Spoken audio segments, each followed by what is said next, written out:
আসসালামু আলাইকুম এভরিওয়ান, চলে এলাম নতুন রেসিপি নিয়ে। দেখেই বুঝতে পারছেন কী নিয়ে হাজির হয়েছি। ঠিকই ধরেছেন, রসমালাই নিয়ে হাজির হয়েছি। এই রসমালাইটা একটা সময় খুব বেশি ফেমাস ছিল, যদিও এখন বিভিন্ন ধরনের মিষ্টির দোকানে এই রসমালাইটার পাশাপাশি মালাই চপ কিংবা লম্বাটে রসমালাই বা চ্যাপটা গোল রসমালাইগুলো দেখা যায়। তো আজকে আমি খুবই মজার উপায়ে এই রসমালাইটা তৈরি করে দেখাচ্ছি, আশা করছি ভালো লাগবে। প্রথমে আমি একটা ছড়ানো প্লেটে 1 কাপ পরিমাণ ছানা নিয়েছি। 1 লিটার দুধ থেকে আমি 1 কাপ পরিমাণ ছানা কেটে নিয়েছি। এখন ছানাটাকে হাত দিয়ে একটু ভেঙে নিচ্ছি, যেন এর বড় অংশগুলো একটু আলাদা হয়ে যায়। হাত দিয়ে একটু ঝুরঝুরে করে এবার এখানে শুকনো উপকরণ দিয়ে দিচ্ছি। 1 চা চামচ পরিমাণ চিনি দিয়েছি চায়ের চামচে মেপে, সেই একই চামচে মেপে 1 চা চামচ পরিমাণ ময়দা দিয়েছি। 1 চা চামচ পরিমাণ ঘি দিয়ে দিচ্ছি। যদিও ঘিটা আমি ফ্রিজ থেকে বের করে দিয়েছি, এই কারণে একটু শক্ত হয়ে রয়েছে। 1/4 চা চামচের মতো আমি এখানে বেকিং পাউডার দিয়েছি। বেকিং পাউডারটা আপনারা চাইলে না দিলেও হয়। তো এবার শুকনো উপকরণগুলো সব একসাথে ভালো মতো একটু মেখে নিচ্ছি। এবার ছানার সাথে খুব ভালো মতো হাত দিয়ে এইভাবে চটকে নিতে হবে।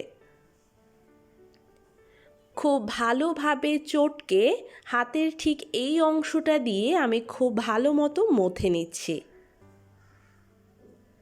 আমার মধ্যে 7 থেকে 8 মিনিট সময় লেগেছে। ছানাটা 7-8 মিনিট মথার পর এইবার একটু পরীক্ষা করে দেখার পালা যে এটা মিষ্টি তৈরির উপযোগী হয়েছে কিনা। তো সামান্য পরিমাণ নিয়ে আমি একটু গোল করে দেখছি। যদি এর মধ্যে কোনো ফাটল দেখা না যায় তাহলে বুঝতে হবে যে এটা এখন মিষ্টি তৈরির জন্য একদম পারফেক্ট।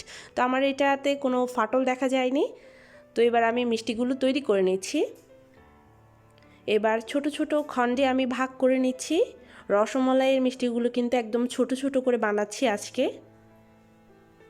তো আমি খণ্ড করে নিয়েছি, দেখতে পাচ্ছেন। এখন এগুলোকে মিষ্টির আকারে গড়ে নিতে হবে। তো হাত দিয়ে একটু এইভাবে গোল করে, তারপর এইভাবে একটু গোল করে নেবেন। এই তো তৈরি হয়ে গেল। তো আরও একটা তৈরি করে দেখাচ্ছি। এইভাবে আমি ঠিক সবগুলো রসমালাইয়ের মিষ্টি তৈরি করে নিচ্ছি। রসমালাইয়ের মিষ্টিগুলো তৈরি করা হয়ে গেলে অন্য পাশে চুলায় একটা হাঁড়ি বসিয়ে আমি 1.5 কাপ পরিমাণ চিনি দিয়ে দিলাম। 1.5 কাপ পরিমাণ চিনির সাথে আমি 4 কাপ পরিমাণ পানি দিয়ে দিচ্ছি। এবার নেড়ে চেড়ে চিনিটাকে একটু গলিয়ে নিতে হবে। চুলার হিটটা হাইয়ে রেখে চিনিটাকে গলিয়ে নিচ্ছি আমি একটা বলক ওঠা পর্যন্ত। এক বলক ওঠার পরই আমি এখানে মিষ্টিগুলো দিয়ে দিচ্ছি। মনে রাখবেন চিনির শিরাটা কিন্তু ঘন করা যাবে না। একটা বলক ওঠা মাত্রই মিষ্টিগুলো দিয়ে দিতে হবে। এবার ঢাকনা দিয়ে ঢেকে চুলার হিটটা হাইয়ে রেখে মিষ্টিগুলোকে আমি সেদ্ধ করে নিচ্ছি। ঢাকনার গায়ে যদি কোনো ছিদ্র থাকে তাহলে অবশ্যই সেখানে কাগজ দিয়ে গুজে দেবেন। চুলার হিটটা হাইয়ে রেখে প্রথম অবস্থায় আমি মিষ্টিগুলো সেদ্ধ করে নিয়েছি। তারপর চুলার হিটটা মিডিয়ামে রেখে আরও 10 মিনিট আমি এই মিষ্টিগুলোকে সেদ্ধ করে নিয়েছি। এর মধ্যে একবারও আমি ঢাকনাটা খুলিনি। টোটাল 20 মিনিট এই মিষ্টিগুলো আমি সেদ্ধ করে নিয়েছি। এবার একটা মিষ্টি পরীক্ষা করে দেখার পালা, মিষ্টিটা হয়েছে কিনা। তো আমি একটা মিষ্টি তুলে নিয়ে ঠান্ডা পানির মধ্যে দিয়ে দিচ্ছি। দেখতেই পাচ্ছেন মিষ্টিটা কিন্তু ডুবে রয়েছে, তার মানে মিষ্টিটা হয়ে গিয়েছে।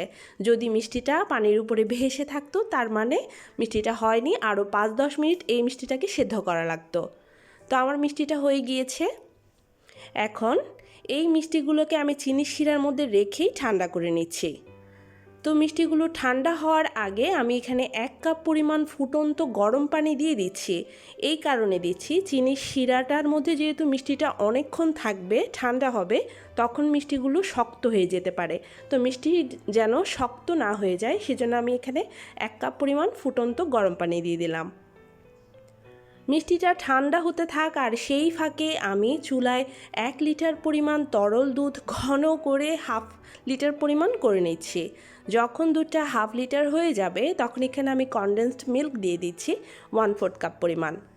কনডেন্সড মিল্কটা যদি হাতের কাছে না থাকে তাহলে আপনারা এখানে চিনিটা ইউজ করতে পারবেন। এর মধ্যেই মিষ্টিটা ঠান্ডা হয়ে গিয়েছে।